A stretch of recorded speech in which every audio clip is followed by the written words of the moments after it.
Hello दोस्तों, welcome to money stocks. तो ये वीडियो के अंदर हम लोग बात करने वाले हैं मल्टीपल स्टॉक्स के बारे में।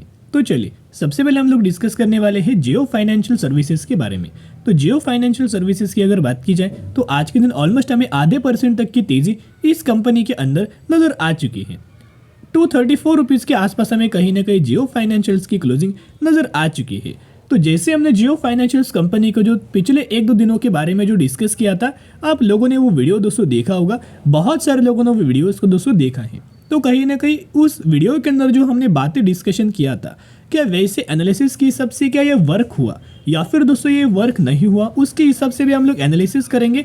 और उसके साथ साथ जितने सारे अपडेट्स हमें जियो फाइनेंशियल्स को लेके नजर आए हैं, उनके बारे में मैं आपके साथ शेयर करना चाहूँगा। बेसिकली जियो फाइनेंशियल्स की अगर बात की जाए तो कंपनी कोई छोटी कंपनी नहीं है, ये बहुत बड़ी कंपनी है जिसका मार्केट कैप 1.5 लाख करोड़ के आसपास है। और कहीं ना कहीं एनबीएफसी सेगमेंट से ये तीसरी ऐसी कंपनी है जिसका मार्केट कैप सबसे ज़्यादा है, जो कि 1.5 लाख करोड़ के आसपास। और जियो फाइनेंशियल जब से मार्केट के अंदर आया है तब से आप पकड़ सकते हो कि ऑलमोस्ट हमें 9% तक के रिटर्न शेयर होल्डर्स को मिल चुका है। और उसके साथ साथ ये भी मैंने न्यूज़ के अंदर आपके साथ कवर किया था कि बहुत ही जल्द 2024 के अंदर जो जियो फाइनेंशियल्स कंपनी है वो क्रेडिट कार्ड वाले सेगमेंट के अंदर इन्वॉल्व करने वाले है। और उसके साथ साथ और भी बहुत सारे सेगमेंट के अंदर कंपनी अपना बिजनेस एक्सपांड करने वाली है। ये होम लोन जो है, होम लोन्स के अंदर भी कंपनी अपना बिजनेस एक्सपांड करने वाली है और क्रेडिट कार्ड के अंदर भी कंपनी बिजनेस अपना एक्सपांड करने वाली है। तो जिससे देखा जाए एनबीएफसी सेगमेंट से तो कंपनी अच्छा खासा दोस्तों परफॉर्म करता है। लेकिन क्या है ना, कंपनी को अगर बहुत जल्द आगे बढ़ना है, बहुत अच्छा खासा ग्रोथ लेना है, तो इन कंपनी को अपना बिजनेस एक्सपांड करना ही पड़ता है। तो बहुत ही जल्द कंपनी अपना बिजनेस एक्सपांड कर सकती। उसके साथ साथ आज के दिन आपको बताया कि मार्केट के अंदर अच्छी खासी पॉजिटिविटी था, वॉलेटाइल मूवमेंट था। लेकिन जियो फाइनेंशियल्स के अंदर मार्केट क्लोज होने के बाद आपको पता होगा कि एम ऑर्डर लगाया जाता है। तो जियो फाइनेंशियल्स के अंदर भी हमें एम ऑर्डर लग चुका है, देख सकते हो 1328 क्वांटिटीज का एक बहुत बड़ा एम ऑर्डर लगा हुआ है, जो कि करंट प्राइस के ऊपर। तो आप समझ सकते हो कल के दिन एक बहुत अच्छी खासी रैली हमें जियो फाइनेंशियल्स के अंदर नजर आ सकती है। अब ये रैली क्यों आ सकती है, टेक्निकल चार्ट पैटर्न्स के अंदर हम लोग बात करेंगे। लेकिन बहुत ज़्यादा चांसेस ये है कल के दिन एक बहुत अच्छी खासी रैली हमें जियो फाइनेंशियल्स के अंदर नजर आ सकती है। इतना पॉइंट नोट करना। और जियो फाइनेंशियल्स के अंदर अगर आप लगातार एक चीज ऑब्जर्व करेंगे तो हर एक दिन कंपनी के अंदर 60% तक की डिलीवरीज, 70% तक की डिलीवरीज नजर आ रही है। आज के दिन भी अगर आप देखोगे तो मोर देन 60% की डिलीवरीज, 61% तक की डिलीवरीज नजर आ रही है। अभी दोस्तों आप मुझे कमेंट सेक्शन के अंदर बता सकते हो, क्या ये 60% की डिलीवरीज क्या रिटेल इन्वेस्टर के द्वारा हमें खरीदारी किया जा रहा है?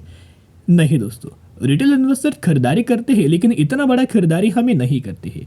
इसके अंदर हमें एफआईज की, डीआईज की और म्यूचुअल फंड्स के द्वारा बहुत बड़ा बड़ा माल हमें खरीदारी किया जा रहा है। और इसका मतलब क्या है कि बहुत ही जल्द हमें तेजी आ सकती है। चलिए अभी हम बात करेंगे टेक्निकल चार्ट पैटर्न्स के बारे में। आपको याद होगा 2-2 दिनों के अंदर जैसे कंपनी के अंदर कोई ना कोई अपडेट्स आता है, 100% में आपके साथ टेक्निकल चार्ट पैटर्न शेयर करता हूँ जियो फाइनेंशियल्स का। तो आप सभी को याद होगा कि यहाँ कंपनी का क्या है, एक रेजिस्टेंस वाला लेवल, एक सपोर्ट वाला लेवल है, एक ट्रेड लाइन वाला लेवल है। इसी ट्रेड लाइन के आसपास जब भी जियो फाइनेंशियल्स आता है एक बहुत अच्छा खासा सपोर्ट लेता है। आप देख सकते हो 3 बार कंपनी ने बहुत अच्छा खासा सपोर्ट लिया और जैसे कंपनी सपोर्ट लेता है वैसे एक बहुत अच्छी खासी रैली आपको नजर आता है। यहाँ अगर आप एक चीज देखोगे तो क्या हमने डिस्कस किया था कि बहुत जल्द हमें जियो फाइनेंशियल्स के अंदर एक सपोर्ट लेवल कंपनी ले सकता है, एक तेजी हमें आ सकता है। ड्यूरिंग द मार्केट कंपनी के अंदर बहुत अच्छा खासा तेजी नजर आ रहा था, लेकिन सेकंड हाफ के अंदर मार्केट वॉलेटाइल था, इसी की वजह से हमें गिरावट के अंदर क्लोजिंग नजर आया। लेकिन कल के दिन यहाँ से एक बहुत अच्छी खासी रैली हमें जियो फाइनेंशियल्स के अंदर नजर आ सकती है। और एनालिस्ट के द्वारा, ब्रोकरेज फर्म के द्वारा ये भी हमें बात किया गया है कि बहुत ही जल्द कंपनी 265 रुपीज़ तक का टारगेट हमें शॉर्ट टर्म के अंदर अचीव कर सकता है एंड लॉन्ग टर्म के अंदर 350 रुपये तक का टारगेट हमें जियो फाइनेंशियल्स अचीव कर सकता है। और यहाँ अगर आप एक चीज़ ऑब्जर्व करेंगे तो अभी निवेश करने का सही मौका है, उसके बाद बिल्कुल भी आपको मौका नहीं मिलेगा। यहाँ से एक बहुत अच्छी खासी रैली आ सकती है। और बहुत ही जल्द जियो फाइनेंशियल्स अपना Q3 के रिजल्ट्स हमें डिक्लेयर कर सकती है। रिजल्ट्स की डेट कंपनी के द्वारा हमें डिक्लेयर हो सकता है। और यहाँ अगर आप देखोगे तो जियो फाइनेंशियल्स के द्वारा एक्सचेंज को एक लेटर दिया गया था। उस रिपोर्ट के अंदर, लेटर के अंदर ये सभी चीज़ मेंशन किया गया है कि हम लोग आज से यानी कि 1 जनवरी से 2024 यानी कि आज से हमारे जो ट्रेडिंग विंडो होने वाले हैं वो क्लोज रहने वाली है। अभी कब तक ये ट्रेडिंग विंडो क्लोज रहेगा? जब तक हम लोग रिजल्ट्स की डेट डिक्लेयर नहीं करते तब तक हम लोग ये ट्रेडिंग विंडो क्लोज रखेंगे। तो आप समझ सकते हो 1-2 दिनों के अंदर ये ट्रेडिंग विंडो क्लोज रहेगा। 1-2 दिनों के अंदर कंपनी अपना रिजल्ट्स का Q3 रिजल्ट्स की डेट अनाउंस करेगा और उसके बाद फिर से ट्रेडिंग विंडो हमें ओपन होते हुए नजर आ जाएगा। तो आप समझ सकते हो अगर दोस्तों कंपनी Q3 रिजल्ट्स के अंदर अच्छा खासा परफॉर्म करे तो और हमें तेजी कंपनी के अंदर नजर आ सकती। उसके साथ साथ जो बैंक को पहले बहुत ज्यादा हमें प्रॉब्लम नजर आ रहा था, NBFC सेगमेंट के अंदर हमें बहुत पहले प्रॉब्लम नजर आ रहा था। बहुत सारे बैंक्स क्या करता है, लोन दोस्तों प्रोवाइड करता है और ये बैंक्स हमें डूब जाता है। लेकिन अभी क्या है, जो डूबने का जो रेट है, जो हमें पहले जितना प्रॉब्लम था वो अभी NBFC सेगमेंट के अंदर हमें प्रॉब्लम सॉल्व हो चुका है। बहुत ज़्यादा परसेंटेज के अंदर हमें बैंक दोस्तों डूब नहीं रहे।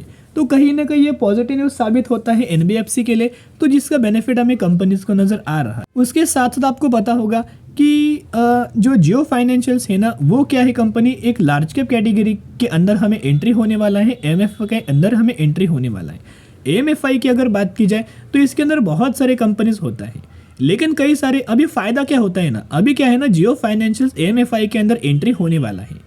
तो फ़ायदा क्या होगा जियो फाइनेंशियल्स को, बहुत सारे लोगों को क्वेश्चन होता है। तो दोस्तों सर ये फ़ायदा होगा कि जब भी कंपनी इस MFI लिस्ट के अंदर एंट्री होगा, बहुत सारे ऐसे फॉरेन इन्वेस्टर है, डोमेस्टिक इन्वेस्टर है, म्यूचुअल फंड से सिर्फ और सिर्फ इन्हीं लिस्ट के अंदर जितने भी कंपनीज प्रेजेंट होती है ना, उन्हीं कंपनीज के अंदर ये निवेश करते हैं, इन्वेस्ट करते हैं।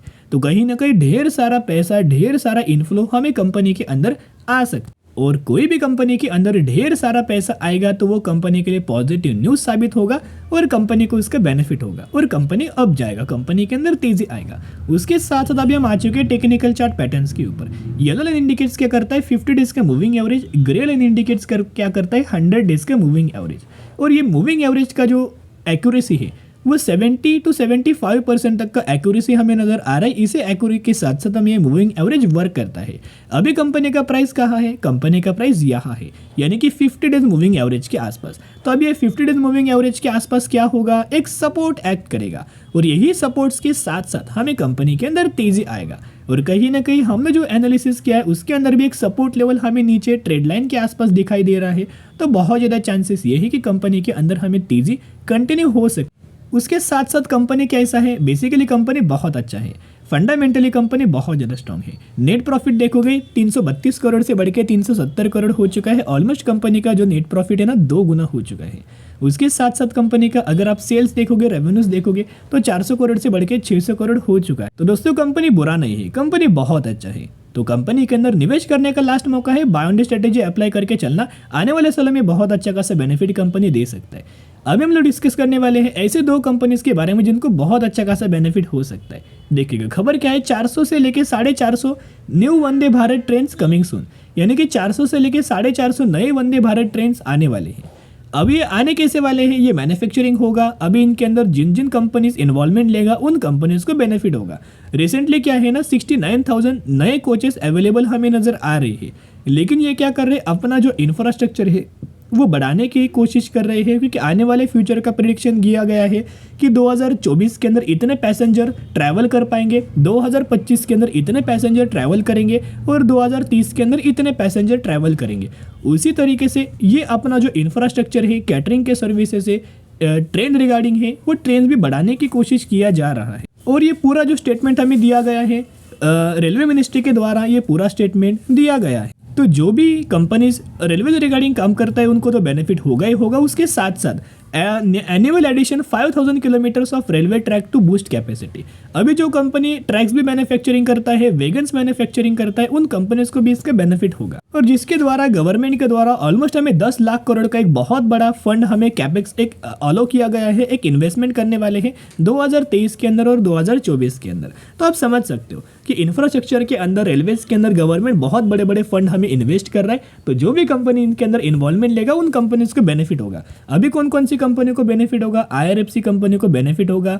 जब ट्रेन्स बन के रेडी हो जाएगा, ऑपरेट कौन करेगा, IRCTC करेगा। तो IRCTC को भी बेनिफिट होगा, IRFC को भी बेनिफिट होगा, RVNL को भी बेनिफिट होगा। लेकिन ये तीनों कंपनी छोड़ के और किस कंपनी को बेनिफिट होगा, तो ये कंपनी के बारे में हम लोग बात करने वाले हैं।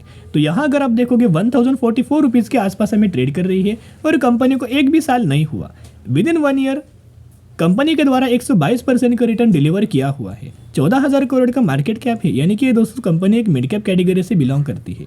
हम लोग बात करें टीटागढ़ रेल सिस्टम के बारे में। यस, टीटागढ़ रेल सिस्टम की अगर बात की तो वैगन से रिलेटेड या फिर अब बोला जाए ट्रैक रिलेटेड कंपनियों को बड़े बड़े ऑर्डर्स हमें दिए जाते हैं। आप देख सकते हो वैगन से related, passenger coaches related, train electrification related, steel casting हो, ब्रिजेस हो, शिप हो, जिस भी रिलेटेड कंपनी को बड़े बड़े कॉन्ट्रैक्ट्स हमें दिए जाता है। और ये कंपनी के अंदर अगर आप फॉरेन इन्वेस्टर का होल्डिंग देखोगे तो लगातार फॉरेन इन्वेस्टर्स यानी कि एफआईआईज अपनी होल्डिंग बढ़ा रहे हैं। देख सकते हो 7% से होल्डिंग बढ़ा के 17% किया और 17% की होल्डिंग बढ़ा के 20% किया। तो आप समझ सकते हो कि बहुत ही जल्द हमें कंपनी के अंदर और हमें तेजी आ सकती है और कंपनी को बेनिफिट मिल सकता है। तो चलिए अगली कंपनी के बारे में हम लोग डिस्कस करने वाले हैं, जिस कंपनी का नाम है प्रल ग्लोबल इंडस्ट्रीज लिमिटेड, जो कि ऑलमोस्ट हमें 1335 रुपीज़ के आसपास हमें ट्रेड कर रही है और मैक्सिमम के अंदर 200% का रिटर्न दिया और एक्चुअल कंपनी ने 2400% का रिटर्न शेयर होल्डर्स को दिया हुआ है। कंपनी बहुत अच्छा बिजनेस, बहुत अच्छा डिसेंट है। यही वो कंपनी जिस कंपनी ने 1:2 रेशियो का स्प्लिट का अनाउंसमेंट किया है, तो एक के बदले 2 शेयर आपको ये कंपनी देने वाली है। तो स्टडी करना, एनालिसिस करना और उसके बाद निवेश करना। चलिए आज के लिए इतना ही। अगर आपको ये वीडियो पसंद आए तो ज़रूर वीडियो को लाइक और चैनल को सब्सक्राइब कर सकते हो। फिर मिलेंगे, बाय।